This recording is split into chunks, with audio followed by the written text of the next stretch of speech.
নমস্কার, বাংলা মন থেকে বলছি সন্ময় বন্দ্যোপাধ্যায়। ভারতবর্ষের স্বরাষ্ট্রমন্ত্রী দুদিনের সফরে পশ্চিমবঙ্গে এসেছিলেন। উত্তরবঙ্গ সেরে আজকে যখন এই প্রতিবেদন পেশ করছি, তার আজকে সকালবেলা সরাসরি কলকাতায় তার একাধিক অনুষ্ঠান ছিল। তার মধ্যে একটি অনুষ্ঠান ছিল নিউ টাউনের বিশ্ব বাংলা কনভেনশন সেন্টারে। সেখান থেকে ভার্চুয়ালি আমূল বাংলা ডায়েরির মেগা প্রকল্পের উদ্বোধন করলেন।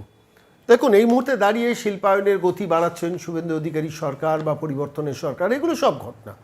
কিন্তু ভারতবর্ষের সর্বশক্তিমান একজন স্বরাষ্ট্রমন্ত্রী অমিত শাহ যখন একজন রাজ্যের মুখ্যমন্ত্রী সম্বন্ধে যে শব্দবন্ধগুলো ব্যবহার করেন, সেগুলো শুনে আমি চমকে গিয়েছিলাম। আবার চমকাইও নি। কেন বলছি, আমি একটু ছোট্ট তথ্য আপনাদের কাছে দেব। অমিত শাহ কী বলেছেন এই অনুষ্ঠান উপলক্ষে? শুভেন্দুর কাজের গতির সঙ্গে আমি পেরে উঠছি না। শুভেন্দুর কাজের গতির সঙ্গে আমি পেরে উঠছি না। শুভেন্দুর গতিকে আমি দেখছি। বাংলাকে নিজের পায়ে দাঁড় করাতে বেশি সময় লাগবে না। কে বলছেন? ভারতবর্ষের স্বরাষ্ট্রমন্ত্রী। শুভেন্দুর গতির সঙ্গে আমি পেরে উঠছি না। ভারতবর্ষে 21টি রাজ্যে বিজেপির সরকার আছে। কটি রাজ্যের মুখ্যমন্ত্রী সম্বন্ধে ভারতবর্ষের স্বরাষ্ট্রমন্ত্রীকে প্রকাশ্যে অন মিডিয়া অন এয়ার এই কথাটা বলতে শুনেছেন? আমি এই প্রসঙ্গে খালি মনে হচ্ছিল, শুভেন্দু অধিকারী যখন পরিষদীয় বিরোধী দলনেতা ছিলেন, একদিন কথা প্রসঙ্গে তার তার তার তার যারা মানে খুব কাছের জন, তাদের সঙ্গে কথা বলছিলাম যে শুভেন্দু অধিকারী দিনে কত কিলোমিটার রান করেন। খোঁজ নিয়ে জেনেছিলাম সেই দিন, যেদিনকে কথাটা বলছিলাম, শুভেন্দু অধিকারীর গাড়ি 450 কিলোমিটার ট্রাভেল করেছেন। যা সবারই ছিলেন এ রাজ্যের তৎকালীন পরিষদীয় বিরোধী দলনেতা শুভেন্দু অধিকারী। 450 কিলোমিটার। একজন মানুষ যখন 450 কিলোমিটার গাড়িতে ট্রাভেল করেন, আমি সরাসরি এ রাজ্যের তৎকালীন পরিষদীয় বিরোধী দলনেতাকে ফোন তুলে বলেছিলাম, আপনি হেলিকপ্টারে যান না কেন? কোথায় অসুবিধে? সে এড়িয়ে গিয়ে তৎকালীন পরিষদীয় বিরোধী দলনেতা আমার প্রশ্নের উত্তরে বলেছিল, যেদিন প্রয়োজন হবে নেব, কিন্তু এই মুহূর্তে আমার প্রয়োজন নেই। আমি অভ্যস্ত এ রাজ্যের গ্রামে গঞ্জে নগরে প্রান্তরে জন আন্দোলন গড়ে তোলার জন্য এই 450 কিলোমিটার আমার দৌড়টা প্রয়োজন এবং আমি করছি। আমি প্রশ্ন করেছিলাম যে এত দৌড়চ্ছেন, নিজেকে সুস্থ রাখা তো জরুরি। এই কথাগুলো যখন বলছি তখন তিনি পরিষদীয় বিরোধী দলনেতা। আজ কিন্তু তিনি রাজ্যের মুখ্যমন্ত্রী।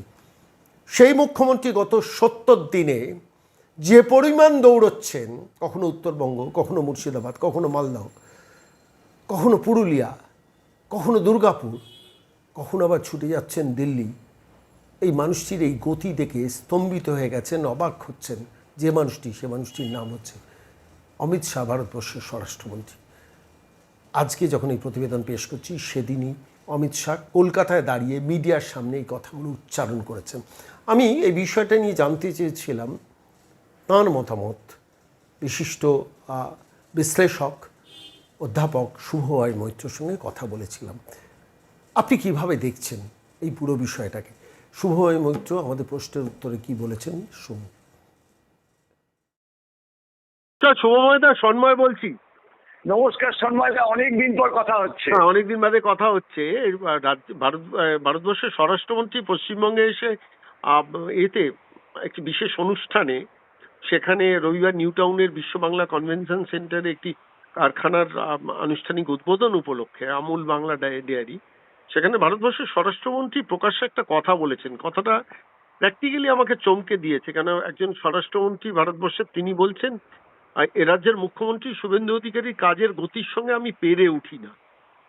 শুভেন্দুর গতিকে আমি দেখছি। বাংলাকে নিজের পায়ে দাঁড় করাতে বেশি সময় লাগবে না। ভারতবর্ষের স্বরাষ্ট্রমন্ত্রী যখন একজন রাজ্যের মুখ্যমন্ত্রীকে সার্টিফিকেট দেওয়ার পার্টটা তো একটা, সেটা তো তার রাজনৈতিক কম্পালশনের বলতেই পারেন। কিন্তু আমার যেটা মনে হয়েছে, একজন ভারতবর্ষের সর্বশক্তিমান স্বরাষ্ট্রমন্ত্রী, তিনি একজন রাজ্যের মুখ্যমন্ত্রীকে বলছেন তার গতির সঙ্গে আমি পেরে উঠছি না। আপনি কিভাবে দেখছেন ব্যাপারটা? হ্যাঁ সন্ময়দা, দেখুন, রাজনীতিতে তো বিশ্লেষণ করলে আমাদের কাজ সাধারণভাবে শাসকের বিরুদ্ধে সমালোচনা করাই, কিন্তু যে জায়গাটায় সবসময় তো শুধু সমালোচনা দিয়েই বিচার হয় না।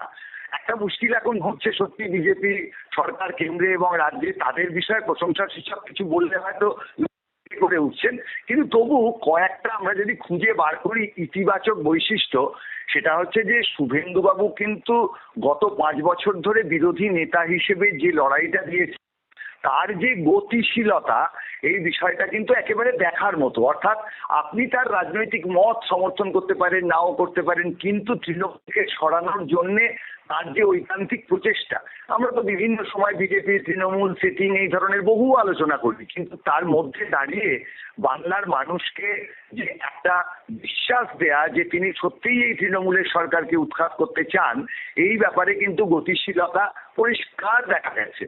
দ্বিতীয়ত, তিনি ক্ষমতায় আসার পর তিনি যা যা কথা বলেছিলেন, বিজেপির যা যা এজেন্ডা বা করে ক্ষমতায় আসতে চেয়েছিলেন, সেই প্রতিটি বিষয় ধরে ধরে কিন্তু তিনি অত্যন্ত দ্রুততার সঙ্গে কাজগুলো সারছেন। এবার আজকে যে বিষয়গুলো শুরু হচ্ছে, আগামী দিনে দেখতে হবে যে তার রূপায়ণ কতটা ভালোভাবে হয়, কত মানুষ চাকরি পান।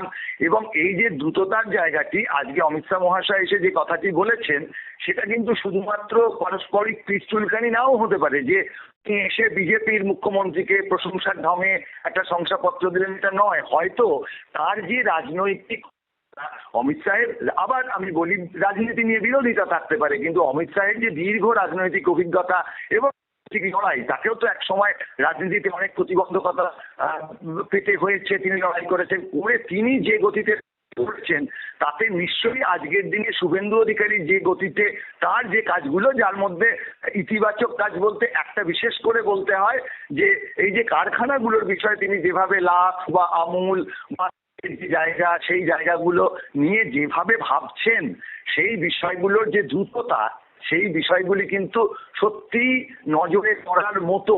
ফলে সন্ময়দা, নিশ্চয়ই আপনার সঙ্গে আগামীতে কথা হবে, সমালোচনার জায়গা আসবে, বিজেপি সম্পর্কে নেতিবাচক আলোচনা, সেটাই তো গণতন্ত্রের লক্ষণ। কিন্তু তা সত্ত্বেও যখন আপনি ভাব সম্প্রসারণ করতে বলছেন, আজকের অমিত শাহের বক্তব্যে জায়গায় এই নিয়ে কোনো সন্দেহ নেই যে যা যা কাজ করার কথা শুভেন্দু বাবু বলেছিলেন, সেই কাজ অত্যন্ত গতিশীলতার সঙ্গে করতেন। এবার আগামী দিনে দেখা যাক এই গতি কতটা তিনি বজায় রাখতে পারেন। অনেক দল তো ফুটবলে দুর্দান্ত শুরু করে তারপর স্লো হয়ে যায়, সেটা আমরা দেখবো এবং সমালোচনা করবো। আজকের দিনে দাঁড়িয়ে অমিত শাহ যা বলেছেন, একেবারে একজন বিশ্লেষকের জায়গা থেকে দাঁড়িয়ে বলতে হয়, আমার মনে হয় তিনি ঐকান্তিকতার সঙ্গেই কথাটি বলেছেন। অনেক ধন্যবাদ শুভময় দা, অনেক ধন্যবাদ।